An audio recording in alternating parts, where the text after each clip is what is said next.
السلام عليكم ورحمة الله وبركاته. أهلا بحضراتكم. دايما لما كنا بنتكلم على أي استثمار في البنوك كنت بقول لكم مسألة الحرام والحلال يسأل في ذلك دار الإفتاء. دي حاجة. تاني حاجة كنت بقولها لكم، أي حد بيفهم في مشروع إنتاجي صناعي زراعي أو مشروع تجاري أو مشروع خدمي، في الحالة دي يتوكل على الله ويعمله على طول. ده أفضل من أي استثمار، أفضل من إن أنت تحط فلوسك في شهادة استثمار أو في حساب توفير أو في أذون خزانة أو تشتري حتة ذهب وتركنها عشان سعرها يطلع أو تشتري شقة أو أرض وتركنها للزمن. الأفضل إنك تكون فاهم في مشروع إنتاجي تشتغل فيه وربنا يكرمك فيه، ده أفضل من أي حاجة. لكن دايما كنت بقول برضو في ناس كتير ما عندهاش خلفية عن أي مشروع، مش بتاعها البيزنس، فبتعمل إيه؟ تلجأ للبنوك. النهارده كلامنا عن اذون الخزانه، اتكلمنا عن اذون الخزانه قبل كده وقلنا شروطها ايه وبتعمل ايه، لكن في جديد النهارده في اذون الخزانه. الاول اذون الخزانه ايه هي؟ اذون الخزانه زي ما قلنا قبل كده هي اداه من اداه الدين الحكوميه، اداه دين حكوميه. يعني ايه؟ يعني الدوله بتستلف من حضرتك. ازاي؟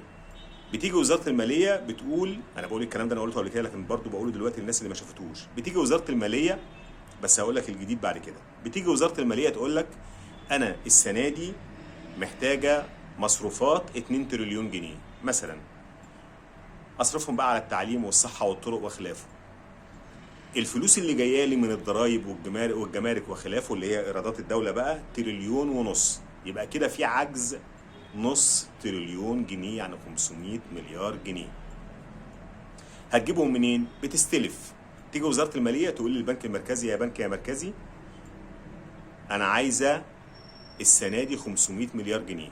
يجي البنك المركزي يطرح كل اسبوع، يقول لك البنك المركزي يطرح زي النهارده كده الحد طارح 60 مليار جنيه اذون خزانه.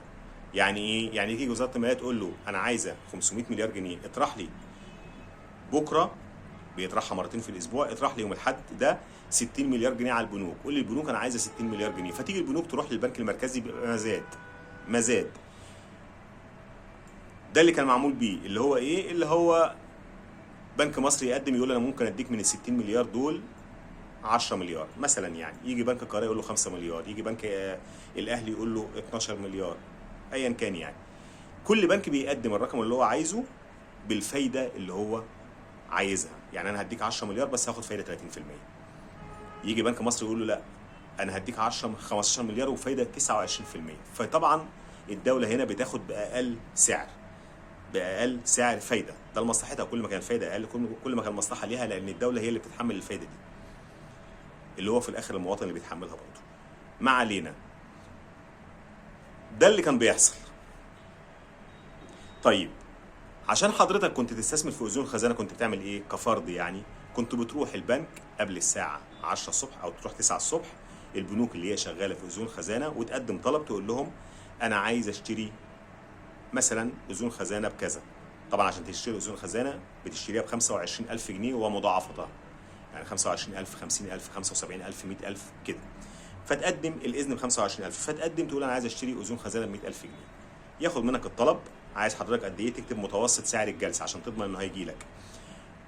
فايه اللي بيحصل بعد جلسه المزاد اللي البنك المركزي بيعملها يوم مثلا النهارده مثلا الحد، بعد ما تخلص بتروح انت مثلا تاني يوم البنك جالي اذون الخزانه، انت كاتب متوسط سعر الفايده مش محدد سعر محدد، فخلاص جالك كويس. بتاخد فايده كام؟ الفايده اللي بتاخدها مثلا لو هتاخد في الفايده دي سنه على سنه 30%، اذون الخزانه دي بتتعمل 4 مدد. لو عايز تعملها لمده 3 شهور ماشي، 6 شهور ماشي، 9 شهور ماشي، سنه ماشي، دي حدها الاقصى. لو الفايده في السنه 30% مثلا، بيخصموا منك على الفايده اللي انت هتاخدها 20%. يعني لو الفايده 30% بيخصموا منها 6%، فيبقى الفايده صافي كام؟ 24%. تمام كده؟ طيب ال 24% دي في السنه طبعا هو بيتغير حسب جلسه المزاد، انا بقول مثلا. فانت لو هتعملها لمده 3 شهور فتقسم ال 24% على الاربعه، لان السنه 12 شهر، يعني 12 على الثلاثه فيها الاربعه، يعني في 4 تلاتات شهور في السنه. فتقسم ال 24 على الاربعه يطلع 6%. يبقى انت لو هتعمل اذون الخزانه دي هتشتريها من البنك لمده 3 شهور بس، فهتاخد 6% مثلا، ده الصافي بتاعك. والفايده بتاخدها مقدما مش مؤخرا، مش بتاخدها اخر المده، لا ده انت بتاخدها قبل ما تشتري الاذن. بتشتري الاذن يقول لك طب خد الفايده بتاعتك مقدم اهو، وبعد ال3 شهور ما يخلصوا خد فلوسك كامله. ده اللي كان بيحصل. كان في ناس كتير بتتلخبط وتقول لك احنا بنروح البنوك، في بنوك تقول لك لا انا مش شغاله في اذون الخزانه، في بنوك تقول لك لا انا انت كنت مقدم على طلب والطلب بتاعك اترفض لانك كنت طالب مثلا بسعر معين، سعر فايده معين والسعر ده ما جاش. في بنوك ثانيه يقول لك لا ده لازم تعمل كود مش عارف ايه. فكان في ناس كتير بتتلخبط ومش عارفه تستثمر فيها ازاي.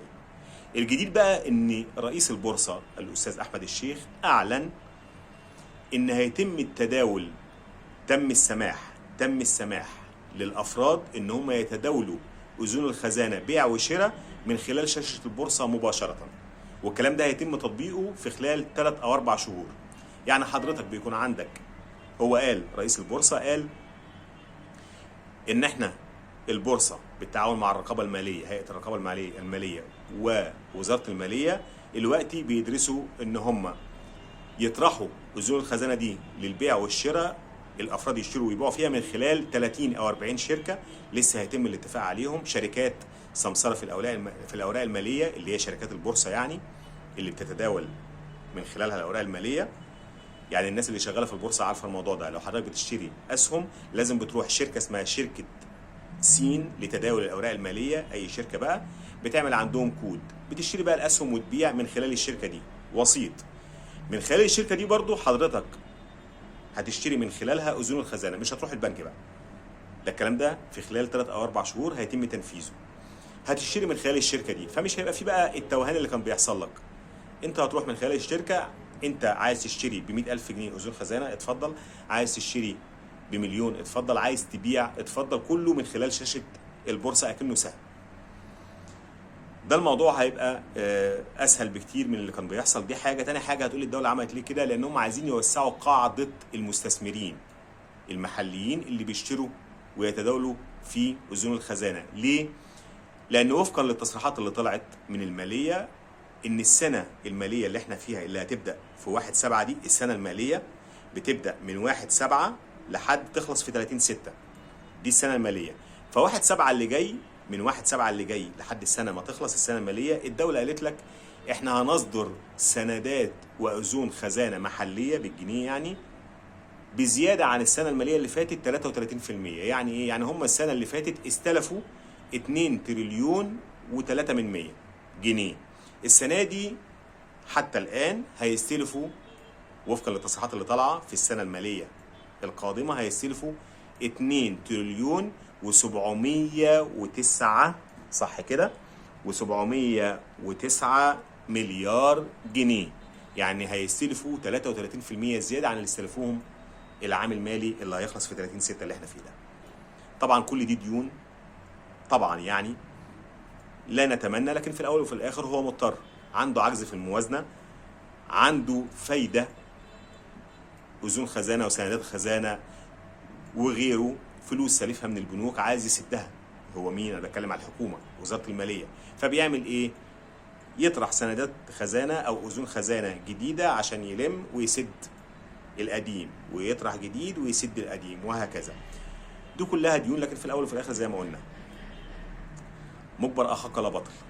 حبيت اقول لكم الحكايه دي عشان الناس اللي حابه تستثمر في اذون خزانه. مش معنى ده ان انا بقول لك تستثمر في اذون خزانه، لا، انا قلت الفيديو اللي فات ما افضلهاش دلوقتي، كنت بنصح فيها قبل كده، لكن كل ما الظروف ما بتتغير، الظروف الاقتصاديه، كل ما بيبقى في جديد بقول لكم عليه، وكل ما بيكون في فرص استثمار افضل بقول لكم عليها. لكن دي للناس اللي حابه تستثمر. شوف الفايده الفتره الجايه هتوصل لكام، ولو حابب تستثمر فيها لمده 3 شهور بس اتفضل، 6 شهور اتفضل، بس ده يبقى من خلال البنوك لحد ما البورصه ما تطرحها بعد 3 أو 4